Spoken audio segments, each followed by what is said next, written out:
로마서 12장 1절에서 5절까지 말씀. 내게 주신 은혜로 말미암아 너희 각 사람에게 말하노니 마땅히 생각할 그 이상의 생각을 품지 말고 오직 하나님께서 각 사람에게 나누어 주신 믿음의 분량대로 지혜롭게 생각하라.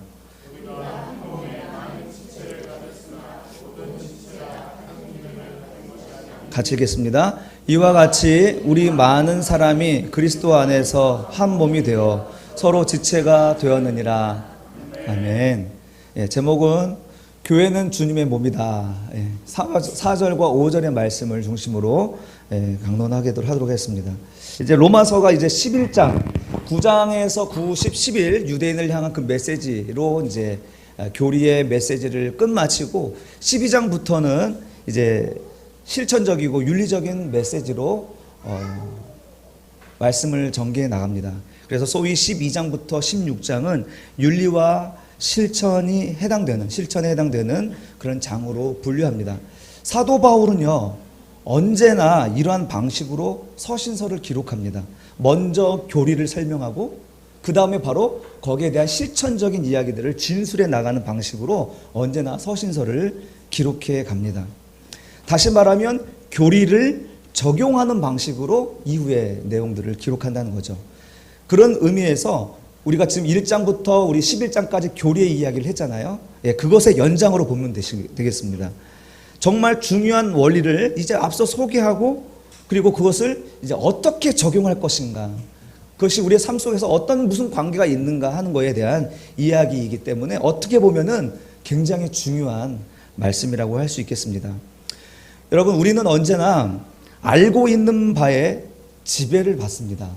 그렇죠? 그래서 신자의 삶은요, 살기 위해 교리가 필요한 것입니다. 잘 살아내기 위해서 지식이 필요한 것입니다.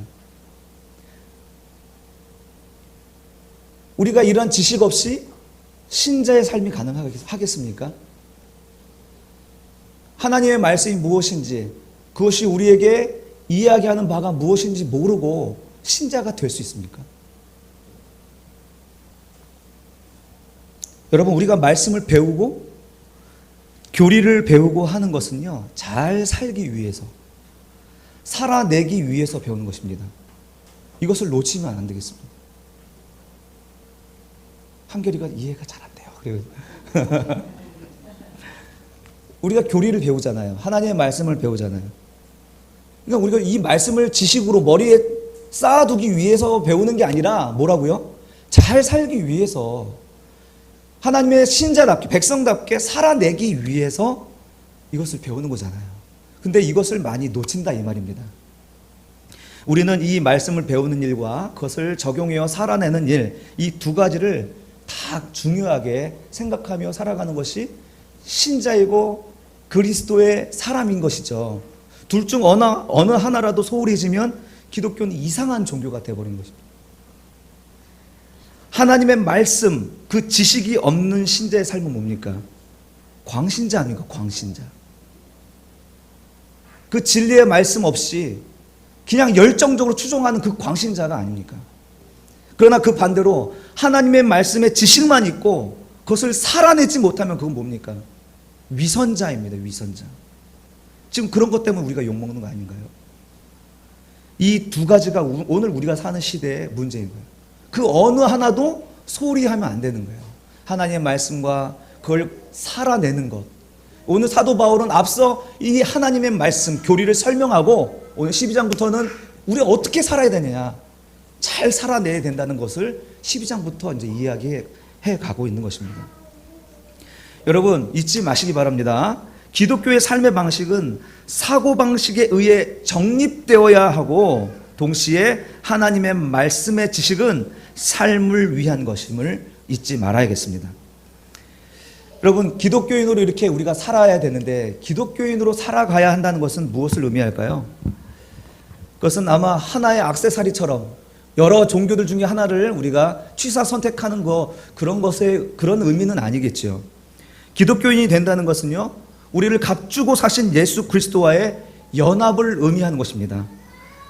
기독교인으로 산다는 것은 나와 연합하여 한 몸 되신 예수를 위해 사는 것입니다.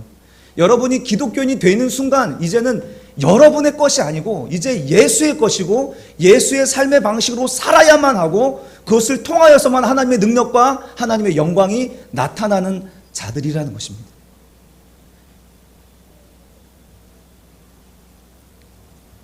여러분, 그것을 형상화한 것이 무엇일까요? 그리스도와의 연합. 우리 신자가 그리스도와의 연합을 통하여서 신자답게 살아야 될 텐데 이것을 형상화한 것이 무엇일까요? 딱 떠오르는 게 뭘까요? 딱 떠오르는 게 교회죠, 교회. 교회보다 더 그리스도와의 연합을 이야기하면 사실 결혼관계에 더 가깝잖아요. 그래서 그리스도와의 연합을 이야기할 때 사실은 교회에 그것을 형상화한 것은 바로 가정이라고 이야기할 수 있겠습니다. 그것을 확장한 것이 교회입니다. 태초에 하나님은 사람의 몸을 만드셨죠. 왜 만드셨을까요? 태초에 하나님은 가정을 만드셨습니다. 왜 만드셨을까요? 이것은 그저 인류 역사의 어떤 시작을 알리는 그런 이야기가 아니라 사람과 가정을 통하여서 무엇을 얘기하려고 하냐? 교회를 이야기하고자 하는 것입니다. 사랑하는 성도 여러분, 그래서 성도의 삶은요, 언제나 교회의 그 비유 관계에 놓여 있습니다. 사람은요, 이 교회를 떠나서는, 신자는 교회를 떠나서는 설명할 수가 없는 사람들입니다. 신자는 이 교회를 떠나서는 존재할 수 없는 사람들인 것입니다. 그래서 사도 바울은 이 교회를 설명하기 위해서 다양한 비유를 제시하는데 어떤 때는 큰 제국을 통해서 교회를 묘사하기도 합니다. 또 어떤 때는 하나의 가족으로서 교회를 묘사하기도 합니다. 또 사도 바울은 어떤 때 이 교회를 또 설명하기 위해서 큰 건물에 비유하기도 합니다. 그 건물은 예수 그리스도가 모퉁이 돌이 되어서 그 모퉁이 돌 위에 그와 더불어 벽을 쌓아 교회의 정체성을 드러내주지 않습니까? 또 어떤 때는 사도 바울은 교회를 그리스도의 신부로 묘사합니다. 신부와 신랑과의 그 비밀스럽고 배타적인 관계를 통해서 교회와 예수와의 그 지극히 개인적이고 비밀스러운 연합을 설명해 주고 있습니다. 지금 사도 바울은 이 교회의 어떤 그 신비한 것을 본 거예요. 그래서 이것을 설명하기에는 어떤 한 가지 비유는 부족한 거죠. 그래서 여러 가지 다양한 비유로 교회에 대해서 이야기하고 있습니다. 오늘 본문에서는 이 교회를 설명하기 위해서 무엇을 선택했습니까? 몸을 선택했습니다.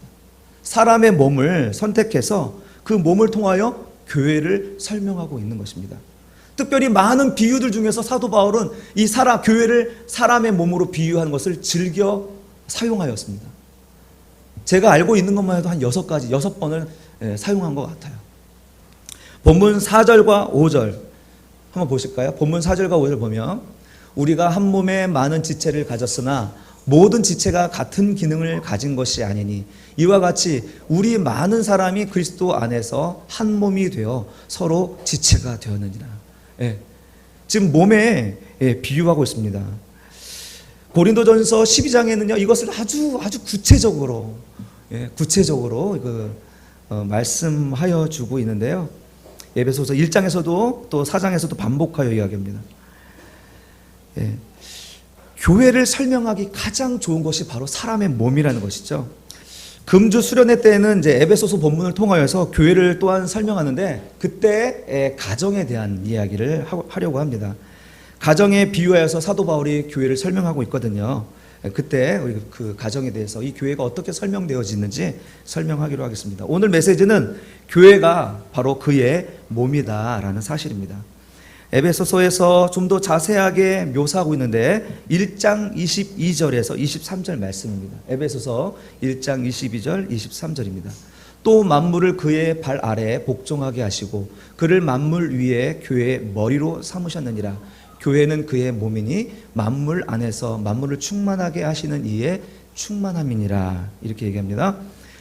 교회는 그리스도의 몸입니다. 자, 오늘 여기 에베소서에서는 그 그리스도는 뭐라고 합니까? 바로 그 교회의 머리라고 묘사하고 있습니다.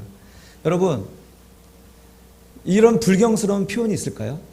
만약에 우리 이 시대에 어떤 목회자가 예수가 어떤 존재의 머리로 이렇게 묘사하고 표현했다면 기성교회 기관들이 가만히 두었을까요? 상당히 불경스러운 표현을 한 거예요, 지금. 여러분, 당장 지금 교회가 몸이고 예수가 머리라고 할 때 당장 머릿속에 스쳐 지나가는 형상은 뭡니까? 정상적인 사람의 몸이에요? 괴기스러운 모습이죠. 지금 예수 그리스도를 참 이상한 모습으로 만드는 거 아닙니까? 지금 사도 바울은요, 이렇게 말하는 이유가 있는 것 같아요. 사도 바울은 분명히 뭔가 이 교회에 대하여, 이 교회의 영광에 대하여 무엇인가 본 게 있는 거예요. 그가 기록한 이 서신은요, 성령의 영감을 받았잖아요. 그가 성령의 영감을 받아 기록한 것이 분명합니다. 지금 2000년 전에 그 인물인 그가 어떻게 교회를 이렇게 인체 해부학적인 진술을 할 수 있습니까? 정확히 몸으로 교회를 설명하는 것이 맞습니다. 사도는 분명히 교회의 무엇인가를 보았어요. 사람의 몸과 교회의 영광이 얼마나 비슷한가를, 사람이 몸이 지진 어떤 그 조직과 그 특성이 교회의 특성을 얼마나 빼어 닮았는지를 사도는 본 것이죠. 사랑하는 성도 여러분, 사도가 교회를 사람의 몸에 비유하면서 우리에게 던지는 핵심은 4가지입니다. 첫 번째, 교회는 유기체다라는 거예요. 교회는 조직체가 아니라는 것입니다. 시스템이 아니고, 그리고 프로그램이 아니라는 것입니다. 교회는 유기체, 즉 생명이라는 것입니다. 생명. 살아있는 생명이랍니다. 두 번째는요, 교회는 다양성이라는 것입니다. 그 몸을 구성하는 그 모든 지체 똑같은 게 하나도 없어요. 다 달라요. 같은 것이 없습니다. 그래서 세 번째 뭡니까? 개개인들이 특별하고 중요한 것입니다. 개개인들이 특별하고 중요한 거예요. 그리고 마지막 4번째는 이 다양한 유기체가 한 몸이 되는 유일한 방법은 바로 머리의 지배를 온전히 받을 때에만 온전한 몸이 된다는 것을 이야기하는 것이죠. 교회도 마찬가지라는 것입니다. 이게 오늘 우리 교회에게, 우리 새바람 교회에게 주는 메시지라고 믿습니다. 오늘 한국교회에 주시는 메시지인 줄로 믿습니다. 여러분, 여러분이 신자가 된 후에 신자로서의 삶의 첫 번째 시험 부대가 바로 교회입니다. 여러분, 하나님께 우리에게 시험을 당하고 있는 거예요. 여러분, 우리는 우리 하나님 앞에서 좀 테스트를 받고 있는 거예요. 어디서? 교회에서. 그 다음 가정에서. 오늘은 교회에서만 얘기하는 거예요. 우리는 하나님께 시험 받고 있습니다. 테스트 받고 있는 거예요. 어디에서? 교회에서라고요. 신자가 교회에서 교회를 이루지 못하면 그것은 교회가 아닙니다. 사람들의 모임입니다. 아니, 오히려 더욱 냄새나는 집단이 되어버립니다. 왜 그럴까요? 교회는 유기체이기 때문에 그렇습니다. 무기질은 썩어도 냄새가 안 나요.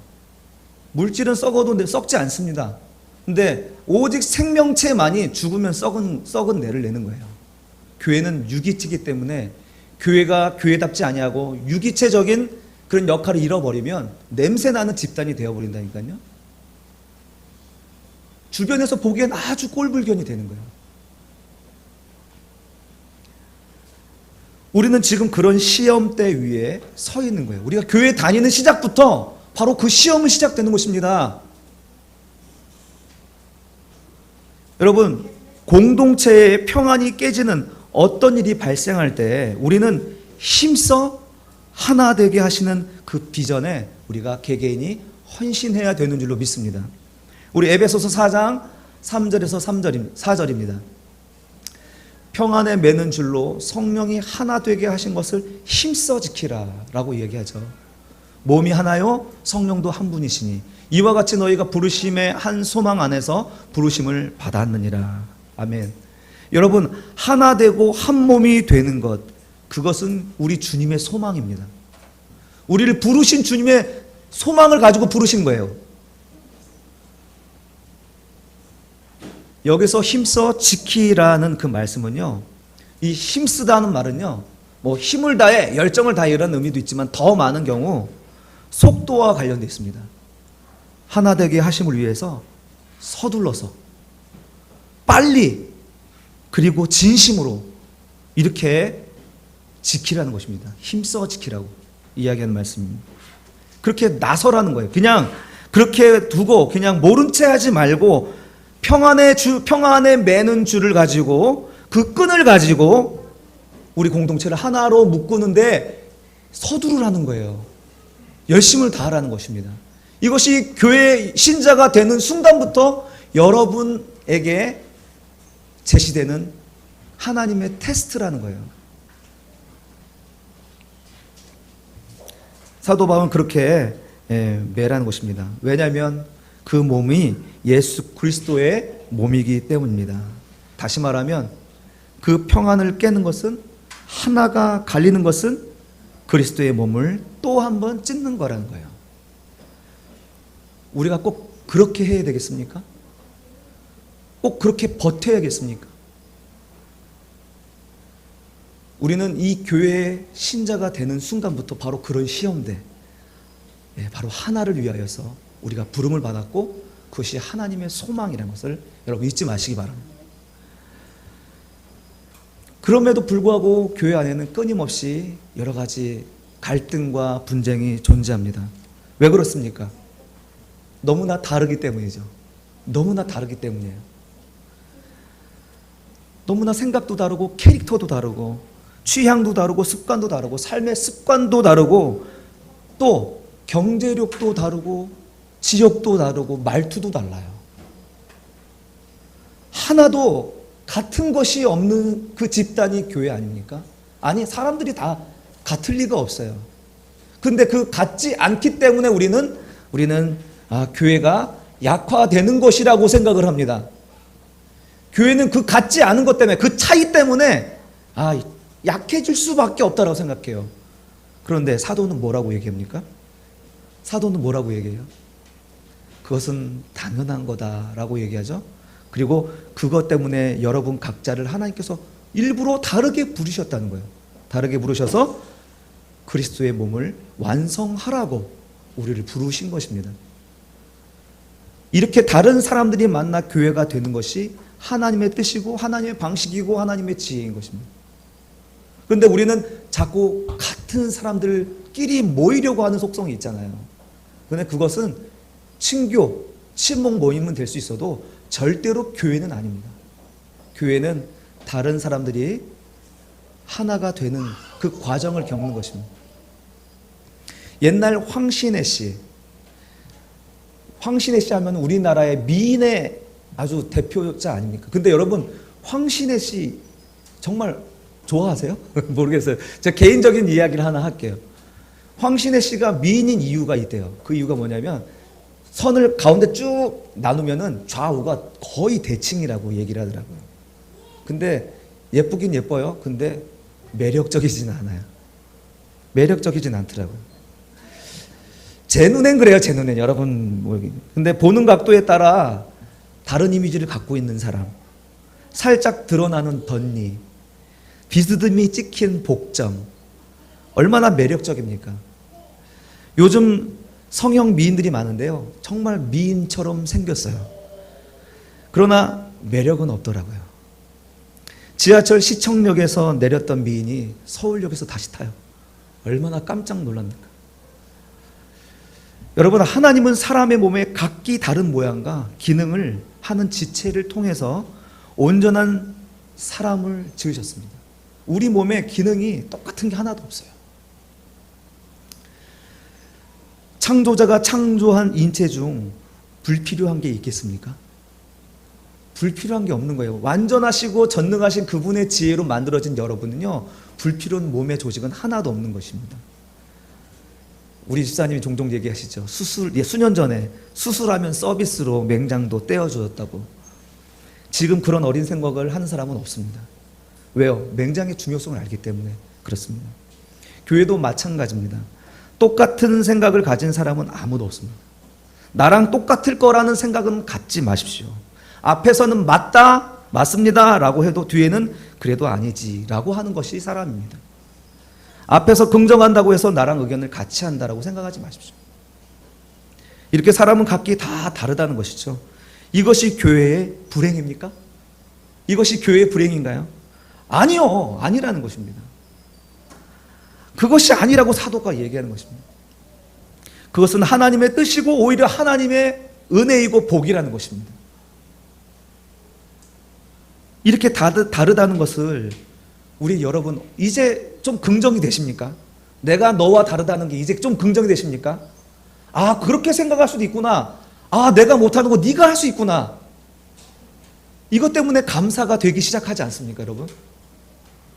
여러분, 다르다는 것은 축복입니다. 다르다는 것은 축복. 같은 사람들끼리 모이면 거기는 교회가 아니에요. 분명히 말하지만 거긴 교회가 아니에요. 여러분, 이렇게 다르다는 것은 이제 다른 어떤 개념으로 나가요. 다르다는 것은 특별하다는 것입니다. 그렇죠? 다르다는 것은 특별해요. 우리 현승이는 다른 사람들과 달라요. 그래서 잘못된 겁니까? 아니요. 현승이는 특별해요. 특별해요. 아무도 할 수 없는 현승이만의 캐릭터가 있는 거예요. 유일한 캐릭터, 하나님이 주신 유일한 캐릭터가 있는 거예요. 그만이 가지고 있는 것이기 때문에, 특별하기 때문에 뭡니까? 중요하잖아요. 그래서 중요한 거예요. 그래서 여기 있는 사람 어느 누구도 특별하지 않은 사람이 없고 중요하지 않은 사람은 없는 것입니다. 왜요? 우리가 전부 다 하나님이 다르게 부르셨어요. 여러분, 우리가 이렇게 다르다는 것을, 차이가 있다는 것을 인정하면 그는 특별한 사람이 되는 것입니다. 그리고 중요한 역할을 감당할 수 있는 사람이 되는 것입니다. 교회 안에 불필요한 사람은 아무도 없습니다. 무시될 사람도 아무도 없습니다. 모두 여러분은 특별하고 중요한 사람이 있는 줄로 믿습니다. 그럼에도 불구하고 이 차이와 다름을 극복하는 것은 불가능합니다. 지금까지 제가 얘기한 건 뭐 그냥 한 얘기인가요? 예, 이것을 극복해 하여서 하나됨을 이루고 생명이 있는 유기체가 되는 유일한 길은요, 다른 데 있지 않고 그리스도 안에 있을 때뿐이라는 것입니다. 오늘 5절에서 이렇게 얘기하죠. 5절, 이와 같이 우리 많은 사람이 그리스도 안에서 한 몸이 되어 서로 지체가 되었느니라. 여러분, 많은 사람이 그리스도 안에서만 한 몸이 된다는 것이에요. 사실 우리는 한 이불을 덮고 있는 부부도 한 몸이 안 돼요. 그냥 못 죽어서 그냥 같이 사는 거지. 자식 때문에 사는 거지. 그런데요, 어떻게 이렇게 많은 사람이 하나가 되냐고요. 불가능합니다. 그런데 사도 바울은 확신 있게 분명하게 이야기하는 것은 바로 그리스도 안에서만 가능하다는 것입니다. 그럴 때 비로소 한 몸이 되는 것이죠. 그래서 서로 지체. 너도 한 몸, 너도 하나님의 한 부분, 주님의 한 부분. 너는 나요, 나는 너야 라는 그런 인식이 가능해지는 것입니다. 이것은 정치적 연합과 구별됩니다. 인위적 연합과 구별됩니다. 오직 예수 그리스도 안에서만 이 연합이 가능한 것을 성경은 이야기하고 있습니다. 다시 몸의 비유로 돌아갈까요? 몸의 모든 지체는 각각 살아있는 생명체들입니다. 우리의 몸의 모든 지체들은 각각 생명이 있습니다. 이 살아있는 지체 모두 뇌의 지시를 받죠. 뇌의 지시를 받아서 원활한 움직임을 할 수가 있는 것입니다. 만약에 여러분, 뇌의 지시를 받지 않는다면, 뇌의 지시를 받지 않는 지체가 있다면 어떤 경우겠습니까? 뇌의 지시를 받지 않는 지체가 있어요. 나의 살아있는 지체가, 우리 자율신경계 뭐 이런 게 있잖아요. 이 뇌의 지배를 받지 않는 지체가 있다면 어떤 경우겠습니까? 마비 증상 같은 거 아니겠어요? 마비 증상? 아니면 경련을 일으키는 것들? 내 의지와 상관없이 막 떨리고 헛소리하고, 간질 같은 것도 대표적이잖아요. 정말 내가 바르게 걷고 싶고 바르게 말하고 싶은데 자빠져가지고 거품을 물게 되잖아요. 여러분, 뇌의 지시를 받지 않는, 그리스도가 우리의 머리가 되지 않는 그 공동체는요, 바로 그와 같은 질병이 있는 공동체라는 거예요.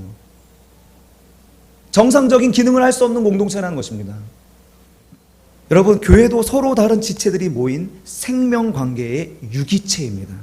이 유기체가 생명으로서 작동되는 것은 오직 머리 대신 예수 그리스도 안에서 순종할 때 비로소 가능한 일이라는 것을 사도는 비유적으로 이야기하는 것입니다. 그래야 순환 관계가 잘 되고 신경물질이 잘 전달되면 그 상태가 건강한 거 아닙니까? 사랑하는 성도 여러분, 우리 공동체에 이렇게 서로 하나님께서 생명을 주셔서 여러분이 구원받은 자로서의 삶을 살지만 여기에 예수 그리스도가 빠져버리면 그 공동체는 병든 공동체요, 죽은 공동체요, 냄새나는 공동체가 될 수밖에 없습니다. 예수가 빠진 사랑, 그것은 공허한 외침입니다. 예수가 빠진 연합, 있을 수가 없습니다. 고린도전서 13장 1절에서 3절, 고린도전서의 말씀은 뭡니까? 사랑장이라고 이야기합니다. 이 사랑은 어떤 사랑이에요? 아가파오, 하나님의 사랑이에요. 거저주시는 사랑, 거저주시는 예수 그리스도의 생명을 우리에게 거저주신 그 사랑을 이야기하고 있는 거예요. 이 사랑은 곧 예수 그리스도의 사랑을 이야기하는 것입니다. 우리가 그 사랑이라고 생각하면서 한번 읽어볼까요? 시작. 내가 사람의 방언과 천사의 말을 할지라도 사랑이 없으면 소리나는 구리와 울리는 꽹과리가 되고, 내가 예언하는 능력이 있어 모든 비밀과 모든 지식을 알고 또 산을 옮길 만한 모든 믿음이 있을지라도 사랑이 없으면 내가 아무것도 아니야. 3절. 내가 내게 있는 모든 것으로 구제하고 또 내 몸을 불사르게 내줄지라도 사랑이 없으면 내가 아무 유익이 없느니라. 아멘. 여러분, 이 사랑은 바로 아가파오, 예수 그리스도의 사랑을 얘기하고 예수를 말하는 것입니다. 이 사랑이 빠져버리면 아무리 능력, 아무리 정말 신비한 어떤 일을 행한다 할지라도 그것은 뭐라고요? 소음에 불과한 거예요. 울리는 꽹과리에 불과한 것입니다. 아무리 멋들어지게 설교를 하고 천상의 비밀을 안다고 자랑하고 설파한다 할지라도, 그리고 또 그의 믿음이 좋다 이렇게 자랑하고 떠들어도 예수가 없으면 우데이스, 아무것도 아니라는 거예요. 하품과 같다는 거예요. 하품. 우리는 예수가 아니면 교회는 고사하고 아무 의미 없는 존재, 정말 무익한 존재라는 것을 이야기하고 있습니다. 사랑하는 성도 여러분, 이제 말씀을 맺겠습니다. 하나님은 우리를 교회로 부르셨습니다. 그리고 교회다운 삶으로 우리를 부르셨습니다. 그러므로 우리는 성령이 하나 되게 하심을 위해서 힘써 수고하는 저와 여러분이 되시길 바랍니다. 머리 대신 주님의 명령과 지시를 따라 서둘러서 재빠르게 빠르게 공동체를 평안으로 하나됨을 위하여 헌신합시다. 우리가 다른 것은 완전과 완성을 위해 주신 축복이기에 머리 되신 주님의 음성과 그분의 뜻을 따라 아름다운 교회를 우리가 함께 만들어가기를 간절히 바랍니다. 감사한 것은요, 우리 주님이 이 교회의 머리 되심이란 사실입니다. 전능하신 하나님의 능력과 그 은혜로 반드시 우리와 교회와 가정을 우리 하나님께서 온전케 하실 것이기 때문입니다.